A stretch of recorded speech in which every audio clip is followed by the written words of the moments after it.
कुछ समय पहले मैं एक वचन पढ़ रहा था। यह वचन कुरिन्थियंस में लिखा था। इस वचन में लिखा था कि यीशु हमारे गुनाहों के लिए मारे गए, गाड़े गए और जी उठे। और उसके बाद लिखा था, यदि मसीह मुर्दों में से नहीं जी उठा तो तुम्हारा विश्वास करना व्यर्थ है। और जिन्होंने बपतिस्मा लिया वो तो एक मरे हुए का बपतिस्मा ले रहे हैं, पौल वहां पर कह रहा है। लेकिन उसके बाद वहां पर एक लाइन लिखी थी, परंतु मसीह निस्संदेह मुर्दों से जी उठा। और जानते हैं उसके बाद क्या लिखा है? आई डोंट नो आप में से कितनों ने ध्यान दिया है। वहां लिखा है, और वही पुनरुत्थान का पहला फल है। कभी आपने इस वचन को पढ़ते समय समझा? वह पुनरुत्थान का पहला फल है। मैंने पहला व्यक्ति बाइबल में यीशु मसीह नहीं देखा जो मुर्दों से जी उठा।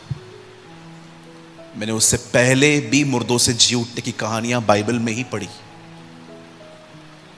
एलिया और एलीशा ने अपनी सेवकाई में मुर्दों को जिलाया था। तब मैंने वचन ये फिर से पढ़ा। मैंने कहा, क्या कुछ बाइबल में मिस्टेक तो नहीं हो गई? क्या ऐसा तो नहीं है कुछ किताबें आगे पीछे हो गई? क्यों ऐसा लिखा गया है कि मसीह जो है वो पुनरुत्थान का, मुर्दों में से जी उठने का पहला फल है? जबकि ये बात थोड़ी अजीब दिख रही थी जब मैं पढ़ रहा था। मैंने देखा एलिया, एलीशा ये अपनी सेवकाइयों में मुर्दों को जिंदा करते थे। फिर क्यों ऐसा लिखा गया है कि वो पहला फल है?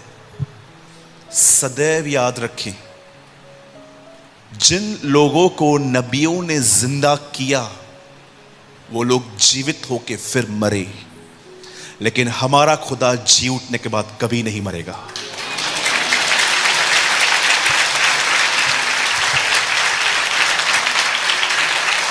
जो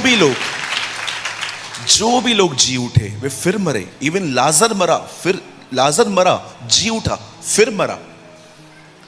लेकिन बाइबल बताती है, अब जो महायाजक परमेश्वर ने खड़ा किया वो मृत्यु को मारकर उस पर बैठा है। और याद रखिएगा, यीशु पहला फल है।